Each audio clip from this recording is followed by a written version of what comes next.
Welcome to Crime Watch, a weekly program brought to you by your police service, the Zimbabwe Republic Police, to inform you of our roles and operations. I'm your host, Tendeka Dandaratsi. It's good to have you along. The Zimbabwe Republic Police confirms the arrest of Campion Maroa, aged 35, in connection with a murder case which occurred on the 13th of September 2021 at Kadada Shops, Zivarasekwa, Harare. Upon arrest, a 38 Astra revolver and 2x38 spent cartridges were recovered. Investigations are still underway. Moving on, police in Bulawayo arrested some armed robbers at a roadblock recently. Let us hear more from Inspector Abednego Ncube. Police officers stopped a motor vehicle that was coming from Inyati into town and searched. They arrested Nyara Zigandi Zwandaziwa, aged 20 years, and Tawana Nyashando, aged 18, from Masingo and Berengwa, respectively. The accused persons were found in possession of a firearm, which is a pistol, and one of their colleagues made good use escape. They are being held by the police pending investigations. So far, as we are gathered here, we have summoned CID, homicide, to the scene to pursue the one who escaped. Our dogs are on hot pursuit for the third suspect, and these accused persons are suspected to be committing a spate of some armed robberies in Inyati and in Bulawayo, and they were going into town. We have since received information that one of their friends who was in the Inyati area has since ran away from that site, because we suspect there is a report that they should have committed. We are carrying such investigations. We want to thank our traffic police officers, because they are not only handling traffic offenses only, they are responsible for a lot of arrests that involve armed robberies, recovering stolen property. We are taking these suspects to custody Bulawayo Central, and they will be assisting us with investigations. Thank you. The Criminal Investigations Department Provincial Community Relations Liaison Officer speaks on other robbery cases which are happening in the country. Robbery cases continue to be a cause for concern. However, as the Zimbabwe Republic Police, will continue to carry out our constitutional mandate and ensure that we investigate, detect and prevent crime. Recently, CID Murewa arrested 3 suspects for robbery. The 3 suspects robbed a 78-year-old man of his cash US $15,000, which he had realized from the sale of his house in Chitungisa.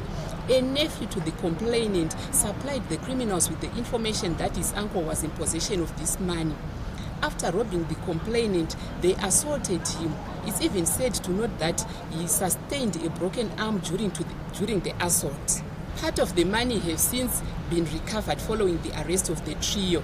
We are appealing for information that may lead to the arrest of the outstanding suspects, who are only known as Hillary and Goti. Members of the public are encouraged to exercise target hardening and target removal techniques and ensure that they bank their money to avoid being targets for these criminals. Members of the public are also discouraged from disclosure of transactions to relatives, close associates, friends, as well as colleagues, as this has been noted to have been the ones supplying information to criminals.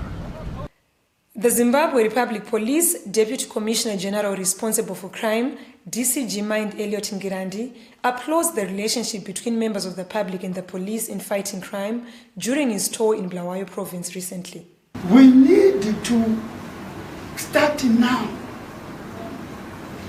to conscientize members of the public who continuously tell us about the temperature in the areas that our general public live. The situation there, the sentiments of the people. We are happy about the way you have worked to account for the robbers that were delivering this place. We thank you so much.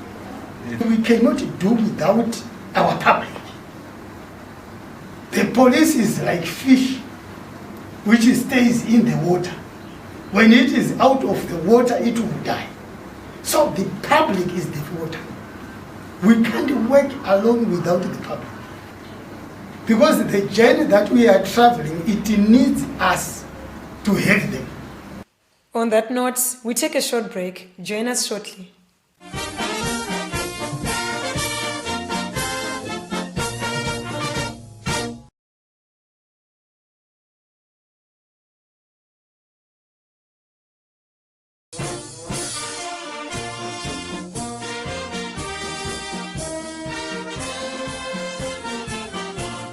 Welcome to the second segment of Crime Watch.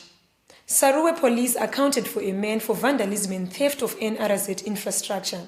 Crime Watch spoke to the member in charge crime, Sarue police, to give us more on this story. These are some of the copper cables that were recovered after the arrest of James Dadilai, male adult aged 49 years. This was after a tip-off by members of the public that the accused person was involved in theft and vandalism of National Railways of Zimbabwe infrastructure. We then weighed the copper cables, which gave us 32 kilograms with an estimated value of 1,200 United States dollars. Court proceedings are still going on. The accused person is being charged under the National Railways Act. I would like to thank the members of the public for the continued support of supplying information which brings results like these.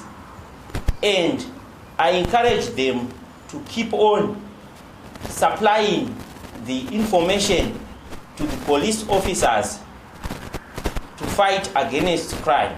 Meanwhile, Officer Commanding Police, Midlands Province, Commissioner Winston Musa, speaks against illegal mining, which has taken many lives and leaving some with permanent injuries.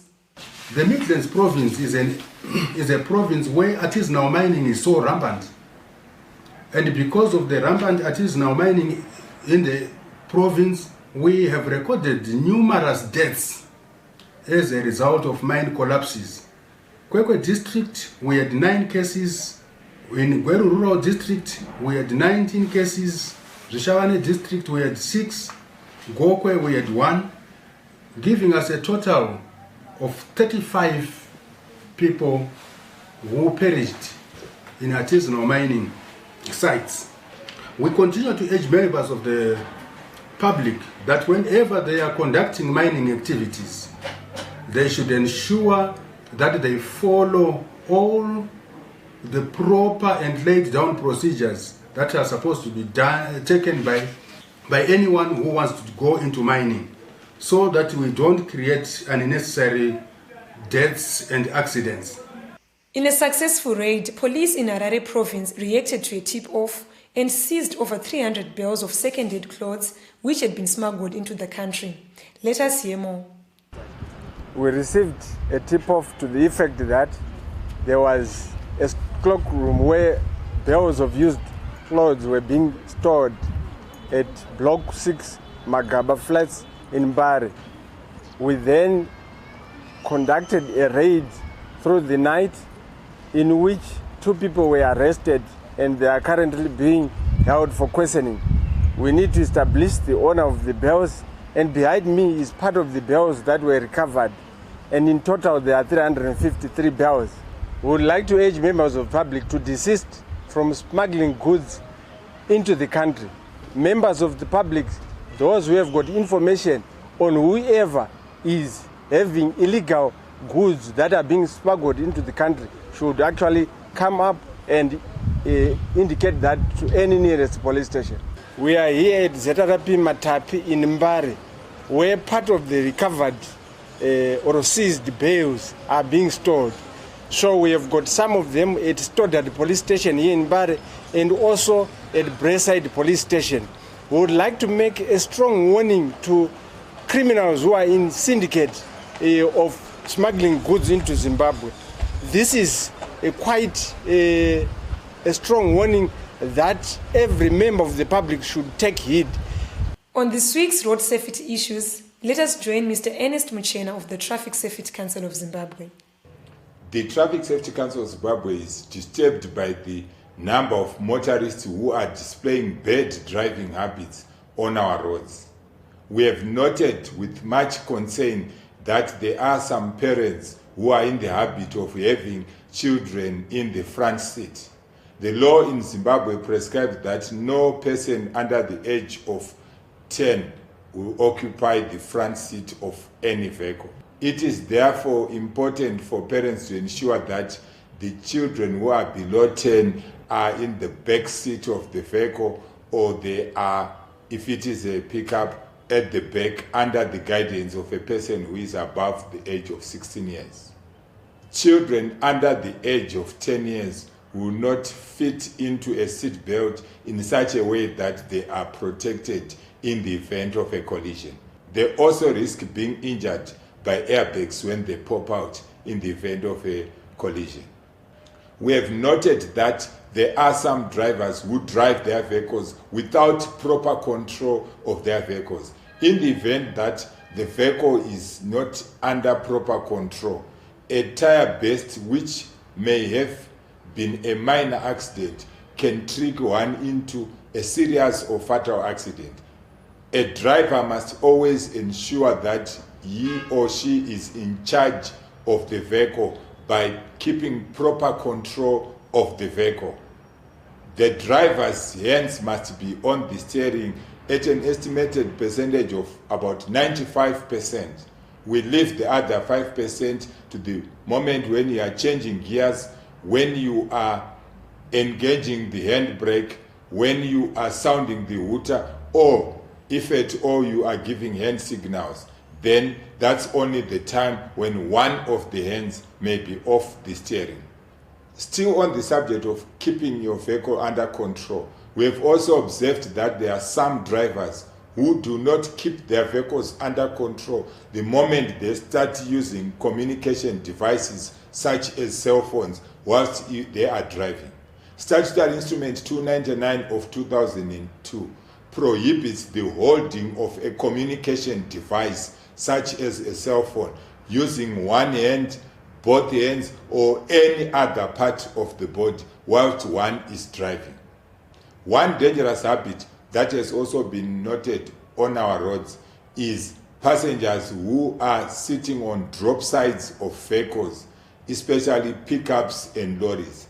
While the law allows organizations to carry their gangs to and from work or to work sites, the workers must make sure that they are seated inside the vehicle and not sitting on drop sides, which may accidentally open, leading to the passengers falling off onto the tarmac and risk being run over by vehicles, besides being injured from that fall. It is the duty of every driver to ensure that all the passengers in a vehicle, be it a pickup, a lorry, or a light motor vehicle, they are properly seated and do not cause any danger to themselves or to any other person. One other dangerous habit, which is usually displayed by touts, is that of hanging precariously on motor vehicle. The Road Traffic Act makes it an offense for one to hold onto a moving vehicle.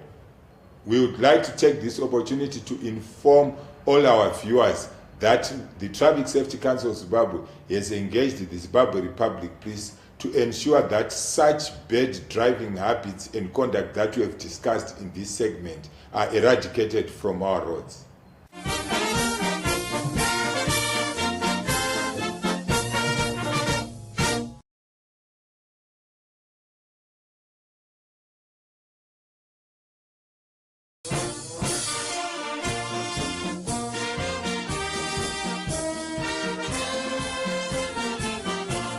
Welcome to the third and final segment of Crime Watch.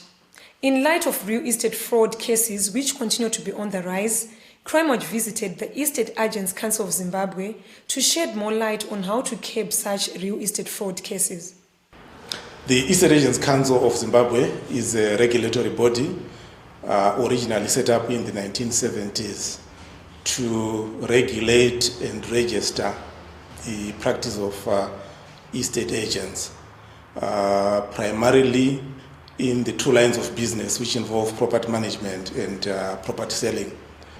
In our day-to-day business, the estate agents profession, like other professions, faces challenges of players who want to provide the same service without them being registered. Currently, the law in Zimbabwe allows people to sell their own properties without involving an estate agent. But at the moment such a service needs to be provided to third parties or to members of the public, that requires involvement of professionals in the form of estate agents. So over a period of time, we have been having challenges with people that do not want to register to provide that service. And they come in various forms as bogus agents, coming in various forms such as accommodation agents, who fleece members of the public their hard-earned funds. Investing in real estate is a lifelong investment activity where most of us in our lifetime probably only buy properties once, and it becomes important that that activity is done as diligently as possible and we avoid the public losing their hard-earned funds. The reason that we recommend people to deal with estate agents is the fact that estate agents run what is called a compensation fund. So the compensation fund in our industry is insurance, is a form of insurance to the public who may lose funds arising from dealing with registered realtors, which compensation they will not receive when they deal with bogus agents. So it is important as well to alert the public in terms of what they should look for when dealing with people that may hold themselves out to be estate agents. We always say there are 3 or 4 most important things that the public should look out for. The first one is the compensation fund certificate. We expect that the compensation fund certificate is displayed in the offices of an estate agent, particularly in the reception area, for people to be able to see it. The compensation fund certificate is issued every year, conditional on clean trust account audits for the previous year. Secondly, each office of an estate agent in Zimbabwe is required to be run by a registered estate agent. So we also expect the public to check whether the registered estate agent running that firm has his or her own personal certificate of registration, which we also expect to be publicly displayed in the offices of the estate agent. Thirdly, estate agents are required to operate from known offices and addresses. The moment you see estate agents not being keen to disclose where they are operating from, we always say the public should get worried. The public should also ensure that they don't rush to part away with money without having done the necessary checking. And that necessary checking, for example, on the authenticity of a title deed, whether a property is properly registered, those are functions which estate agents do. In Masvingo, police arrested a bogus police officer. The officer in charge, Masvingo Central Police, gives us the details. ZRP Masvingo Central arrested a 36-year-old woman from Mushandike village in the Masvingo urban areas. What transpired is that the police officers who were on patrol in the CBD observed the accused person who appeared to be arresting some Mishika vehicles at Old Croco Motors. The police officers also observed that the lady was demanding bribes from the illegal pirate taxis and thereby demanding some bribes in turn. Then the word got to the police officer that this person was not a police officer indeed. They approached the lady and demanded to see her police identity card, and she did not produce any. This subsequently led to the arrest of the woman, and she was taken to the courts. Before we come to the end of this week's episode, Here are some of the people on the police wanted list. Nyamaropa Police is looking for Jairus Mangenda of Paspawara Village, Chief Saunyama Nyamaropa, for a rape case. Perfect Dube, age 23 years, of Machuzula Village, Chief Nkalankata Nkai, is wanted by Kai Police for murder. Lastly, Zibusiso Tlamini of Ngande Village, Chief Chugulu Nkai, is wanted by Nkai Police for murder. These people are living within our communities, and we therefore appeal to members of the public to supply us with any information that may lead to the arrest of these people or anyone involved in any criminal activities on the following details. Our National Complaints Desk number is 0242 703 631. Visit our website www.zrp.gov.zw. Email us on feedback@zrp.gov.zw. Alternatively, you can link with us on our Twitter handle @PoliceZimbabwe or like us on our Facebook page Zimbabwe Republic Police. Be reminded that all Crime Watch episodes are accessible on our YouTube channel Zimbabwe Republic Police. We encourage you to wear your face mask properly all the times, wash your hands with running water or sanitize, maintain social distancing at all times, and strictly adhere to COVID-19 preventive guidelines. Together we can fight COVID-19 as much as we fight crime. From me, Tendekai Dandaratsi, and the crew behind the scenes, pleasant viewing.